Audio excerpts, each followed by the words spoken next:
Jure. Ok, shalom, bien-aimés dans le Seigneur. Shalom, tout ce qui est la combo na Yesu Masia. Zambe na bon moya mon abino, jusqu'à nous sommes quelle que soit l'heure. Shalom. Tika ete nkolo, samno loboko, bino bato mesana kolanda biso na école des disciples. Skani tozo enseigner disciples à cause à la nini. Quelle est la volonté de Dieu pour les disciples? Shalom. Vous êtes 2023.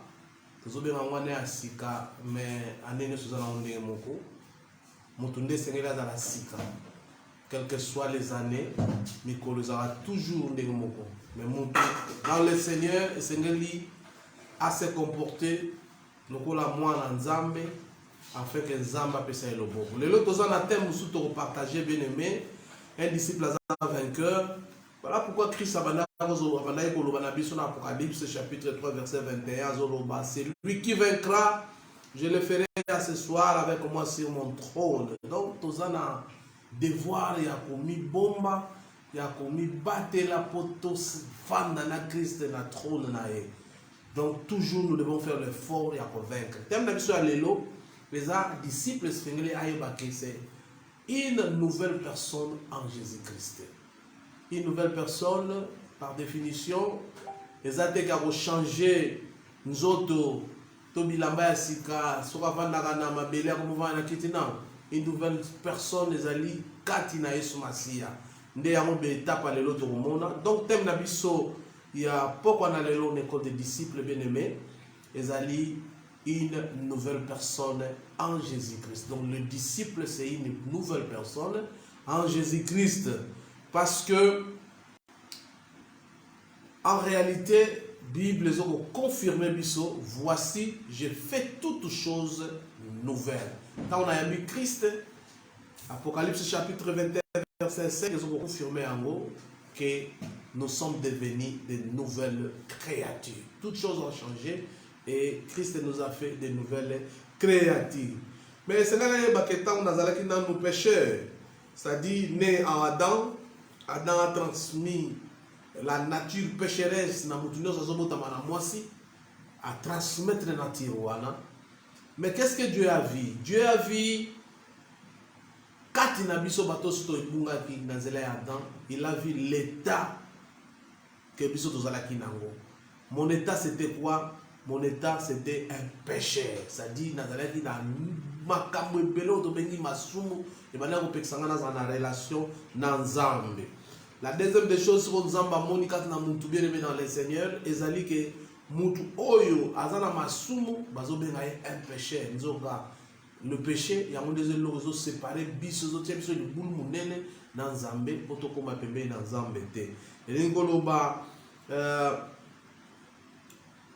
Moutou a péché, a musika nanzam. La troisième des choses, on a moni, Moutou, a un royaume, un jardin d'Éden, au royaume, on a ambassade pour la Moutou. Tant Moutou a Sumuki, a dans Sumuki, a comme pour appartenir au royaume, il y a ténèbres de bengi royaume du Satan. Donc, moi, dans un Seigneur à comprendre que Ngande Nazaboye, Nazoko vivre dans le royaume Yanzambe, mais dans la relation, Nazako vivre dans le royaume. Bengi royaume de Dieu, mais Adam a salakini Adam a si ateka kingai ozala na royaume ya Satan. Nyoso wane laksaki nazala mikumba ebele ya masumu oyo ezakati nanga. C'est-à-dire mutazo mema masumu kilo yemo okitisa te. Akoki ko se sauver yemo côté. Il faut une autre solution. Et où tu as côté Moussoussou pour être Zambé à Pesangaï solution. Comment Dieu m'a-t-il délivré de mes péchés? Ce n'est d'ici pas comprendre. Pour ce qu'on comprendre, on va battre la Rondimanayo, on va réserver ma mobile au Salate. Comment Dieu m'a-t-il délivré de mes péchés? Zamba délivré Bissona va péché en tant que ma disciple. N'a qu'à retomber notre péché et pas à moi na Yesu Masi. Parce que la Bible est dans Isaïe chapitre 53 verset 6b. Bible lobby et l'Éternel a fait retomber sur lui, c'est-à-dire Jésus-Christ, l'iniquité ou les péchés de nous tous. D'ailleurs, Esaïe continue de dire, le châtiment qui devait tomber sur nous est tombé sur sa tête.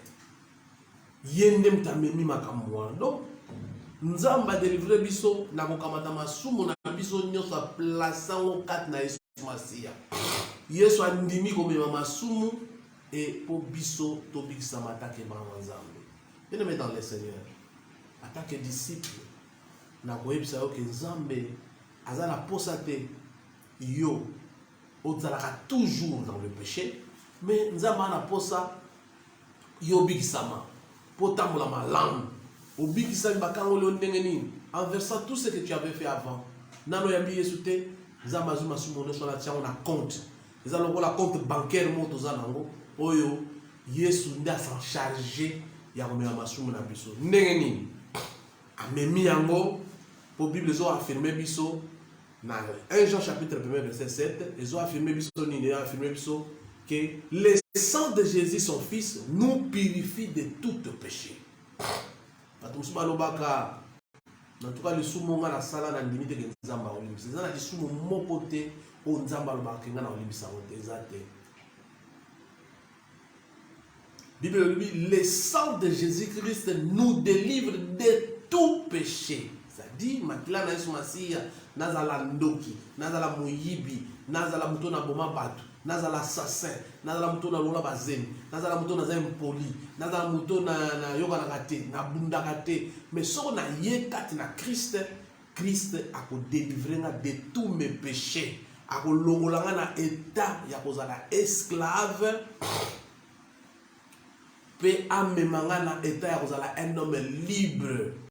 Allons na état ya kozala na royaume ya Satan, amemanga na état ya kozala na royaume de Dieu. Comment Dieu m'a-t-il délivré de mon péché? On a été esclave. Il m'a délivré de mon péché, mais comment aussi il m'a délivré de mon esclavagisme du péché? Bien aimé, ko sala lisumu eza kokoma esclave, eza na masumu susu kokoma esclave na. Ce que ça dit dans un net nous coller aussi la terre. Ça dit comme esclave. Mais n'est n'ingana peut se délivrer. Ngamon a pokate. Du bezoloba, c'est merveilleux de savoir que Dieu m'a pardonné de tous mes péchés. Oui, mais j'ai un problème plus grave. Je suis un péché. Ngandem dans un péché. Le problème c'est ça. Ou pécheresse, bien aimé. Autrement dit, c'est moi qui commets les péchés. Et ça ce soit dans ngane ce qu'on a commettre parce que dans un racine il y a dans c'est vrai na botami na dans mais c'est maintenant que moi je commets le péché. Mais là on s'en a parce que central il y a pas péché bien aimé ezali motema ndesko okuta la désobéissance motema ndesko okuta ba tricherie ndesko okuta mensonge ndesko okuta ba dispute ndesko okuta le vol ndesko okuta ba haine ndesko okuta ba égoïsme ndesko okuta racisme ezana kati na motema ya moto. D'où vient tout cela? C'est dans ton cœur bien-aimé dans le Seigneur. Mais nature oyo ezali ko memangana kende na péché, le Seigneur Jésus-Christ a dit que toutes sortes de péchés viennent de l'intérieur du cœur de l'être humain. Masumu nous tous bien aimé. Ezali bandate, ezali na motema, moto kwa yiba fa kanisa na penser à méditer on a le besoin si maintenant on abimisi acte. D'où biso en tant que bana Nzambe, nous devons comprendre. Mais elonga malamu ezali nini? Nzamba pesi biso solution. Solution ezali nini? Tobikisami kati na Christ. Nzamba azomona biso en tant que les enfants de Dieu, mais dans le Seigneur Jésus-Christ. Nzamba azomona ote, azomona te yomoko.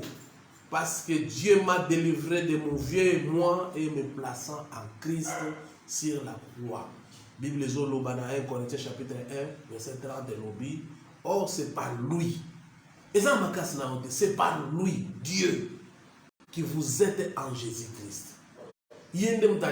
Quand tu crois au Seigneur Jésus-Christ comme disciple ou comme disciple de Jésus, c'est en lui maintenant, il te met na katikati ya Yesu Masia. Cela veut dire quoi? Cela veut dire que Jésus a été crucifié. Moi aussi, je suis crucifié avec mes péchés.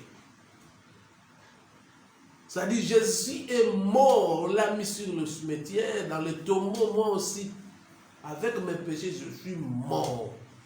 Sachant que notre vieil homme a été crucifié avec lui. Romains chapitre 6, ici, c'est le minimum.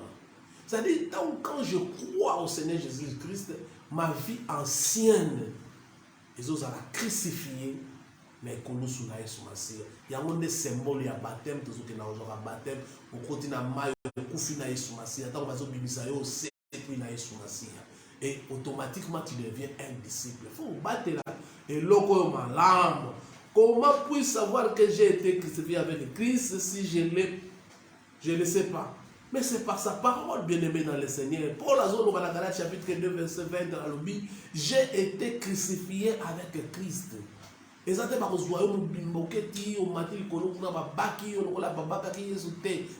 parole nous dit que Christ a pris notre place. Et le châtiment qui devait tomber sur nous est tombé sur lui. Cela veut dire que c'est par sa parole que Bissot a confirmé que nous sommes crucifiés. Nous sommes morts par nos péchés. La crucifixion, il y a Christ. Et nous sommes ressuscités quand Christ aussi a été ressuscité. Il y a un comprendre Dieu te voit en Jésus-Christ. Cela veut dire quoi? Cela veut dire quand j'accepte Jésus-Christ comme Seigneur et Sauveur, ma soumunanga, Christ a mis en épouse, a koufi na ona kunda, et tawazo sekwa, ngapenazo sekwa, ole nzamba monangai, ndenge nazalaki, mais il me voit dans le Seigneur Jésus-Christ. Nazakati en Christ, cela veut dire, la lettre basée en enveloppe. Ole maman la lettre, on voit l'enveloppe. Naza la kati enveloppe. Il pose la carte enveloppe en tant que disciple. Donc les disciples, il faut que nous vivre boye. Na viva kati na Yesu Masia. C'est là où les disciples doivent comprendre que il faut protéger sa vie parce que Christ est saint. À quoi qu'on dit matin, il y a santé quand à kati na. Si vous comprenez le niveau au combat je suis une nouvelle personne en Christ. C'est-à-dire que Christ a une enveloppe, une lettre au bâtiment na carte batala ngande me bazotala Christ. Voilà pourquoi les gens parlent de ça comme ça. Donc quand Christ est crucifié, j'ai été crucifié avec lui. Quand il est mort, je suis aussi mort avec lui. Quand il est enseveli, moi aussi je suis enseveli avec lui. Donc Dieu nous voit dans le Seigneur Jésus-Christ. Voilà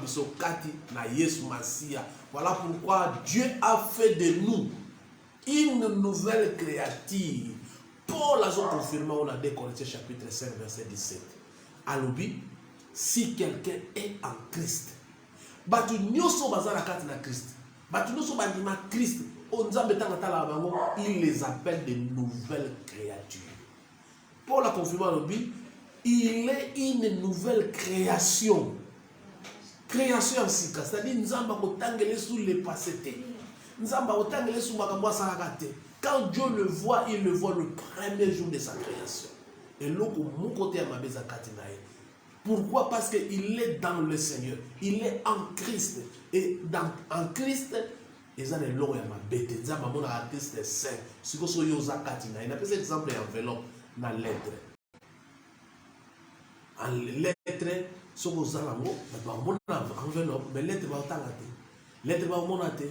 Vous avez une enveloppe, si madame enveloppe, si problème est, ma foute est pour bébé sa lettre, ou banana ou bébé sa enveloppe, pour côté na carte. Ce qui bitumba, il faut dans sa enveloppe, si madame exige sa lettre. Donc, tant que nous avons Christ, nous sommes de nouvelles créations. Makamo tous allons dans le vie n'a pas passé, tout nous avons sorcier.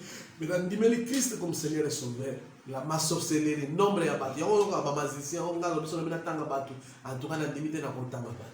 So yo qui va témoigner ya batu, yo ko le so que zalaki na jugement ya batu, mutu na face à la condamner. Ce que ça un jugement, un tribunal, un numéro, un magicien, un boumaka. Moutou la face à la condamner à mort. Mais la justice, il y a mais quand tu es en Christ, Bible lobby, les choses anciennes sont passées et m'a présenté. Voici quoi? Toute chose est devenue nouvelle. Nous avons battu la sommation. Dans le Seigneur, en Christ, nous sommes de nouvelles créatures. Nous avons battu la vie les passés la vie sauté.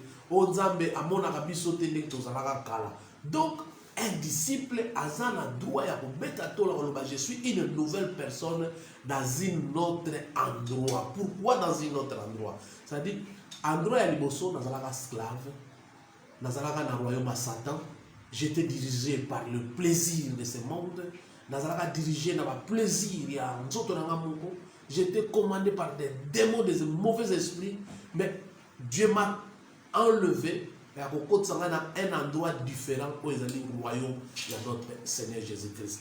Donc, un disciple doit connaître là. Donc, je ne suis plus dans le royaume des ténèbres de Satan. Je suis une nouvelle personne dans un endroit différent. Donc, je suis maintenant qui? Dans le royaume des fils bien-aimés de Dieu. Parce que la Bible te confirme, dans Colossiens chapitre 1er, verset 12 à 13, si tu lis, rendez grâce au Père. Il nous a délivrés de la puissance du royaume des ténèbres et nous a transportés dans le royaume de son Fils bien-aimé. Bible confirme, on était dans l'endroit du royaume des ténèbres, mais en acceptant Christ comme Seigneur et Sauveur, nous sommes devenus des disciples et Dieu nous a transportés dans le royaume de son Fils bien-aimé. Bien-aimé, Christ, il faut le en tant que disciple, Christ m'a délivré de tout ce qui est dressé contre moi. A délivré yo. Alongo liyo yango eza mukolo ya esengo ya oloba yango beta tolo ya oloba quel jour merveilleux que celui que j'ai appris ce que Christ a fait pour moi. Tant que on comprend biloko Christ a sala pour nous eza mukolo ya esengo yango comprendre yango mais oloba nga alongo linga mendunga la masumu nanga siko wane ke wapi. Qu'en est-il de mes péchés? On a salaka kalawana o yesu alobi et que Bible lobi, mes péchés ont été placés sur Jésus. Christ na croix. Il faut qu'on a niveau, on comprend. Balongoli nga péché na zakina, mais ba tcham place ni. Ba est-ce que ba pesa on na bangulu. Lokola balongola ka mutuana mususu ya liboma.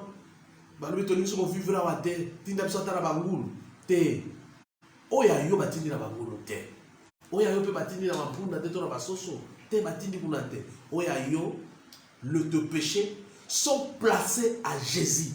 Jésus n'a pas garant. Il y a un observateur de Bandela Lobi. Le châtiment qui devait tomber sur nous est tombé sur lui.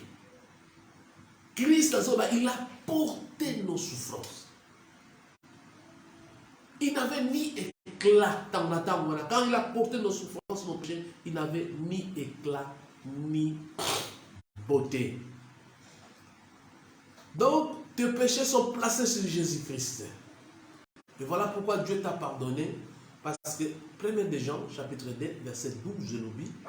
Je vous écris, petits enfants, parce que vos péchés vous sont pardonnés à cause de son nom. À cause du nom de Jésus-Christ, nos péchés sont pardonnés. Mais qu'en est-il de notre ancienne vie? Si j'étais au péché, au regard de Dieu, mon ancienne vie s'est terminée quand je suis mort avec Christ. Est-ce que nous, les disciples, nous sommes à un niveau, il y a qu'on comprendre que na commis à un certain niveau, il y a mes péchés, ils ont déjà terminé le jour où j'ai placé ma confiance en Christ et Christ a mis en épouse. Éphésiens chapitre 4, verset 24, revêtez l'homme nouveau, revêtir l'homme nouveau, créé selon Dieu dans une justice et une sainteté qui produit la vérité. C'est-à-dire, depuis le jour où j'ai accepté Christ, j'ai dit, je donne ma vie à Christ. Ce jour-là, Christ a pris ma vie. Et là, ce qu'on appelle un homme nouveau. Et mes péchés sont pardonnés. Un homme nouveau créé selon Dieu. un homme nouveau créé selon le désir de Dieu. Bon, au royaume, il y a Satan, on a besoin d'appartenir. Parce que j'appartenais dans le Salamansum, c'est-à-dire Nazalaki, Mouto, dirigé par Satan dans son royaume. Mais maintenant, on n'a pas un ensemble.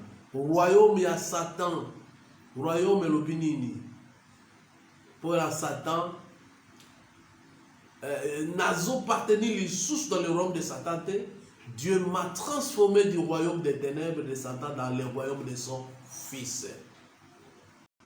C'est les disciples comprennent yango parce que nous avons besoin pour retrouver la joie en lui. Nous avons besoin dans le Seigneur. Nous avons vivre dans le Seigneur. Ces joies-là, nous avons besoin de ça. Voilà pourquoi il nous a pardonné et que je suis devenu une nouvelle personne en Christ, bien-aimé, dans le Seigneur. Ceux qui ont dit dans le Seigneur. Pourquoi Dieu fait-il toutes ces choses merveilleuses pour moi? Il les fait parce qu'il m'aime et parce que je suis en Christ. Quand tu es dans le Seigneur, si tu es en dehors du Seigneur, nous avons accepté la note. Accepté la mutama sumu. Abon la mise pas naie, mais accepté la kate muta déméré la kati na masumu. Il y a des alliés tellement importants. Sur ton moni, l'histoire. Il y a le fils prodige dans Luc chapitre 15, verset 9, qui t'a nassé. Au monde à comment est-ce que le père de cet enfant a toujours prêt à vous là. Moi, dans quel jour à vous. Et puis les autres banabiso, quand le fils est retourné, son père a oublié tout ce qu'il avait fait avant. Il a embrassé son fils. Alors, il a appelé hors de Bobo Maniama. Parce que mon fils a été perdu et il a été retrouvé. Donc, c'est tellement important. Quand Dieu pardonne, il nous aime aussi. Il nous aime parce qu'il nous pardonne. Et il nous voit comment? La Bible dit, il nous voit seul en Jésus-Christ. Il y a des vérités, c'est ce que comprendre. C'est que Dieu me sert sur son cœur. Tant on a zone comme le père a pris son pauvre fils prodige dans les bras et l'attire sur son cœur, c'est que Dieu me dit, je t'aime, je t'aime, je t'aime, je suis heureux que tu sois venu à moi.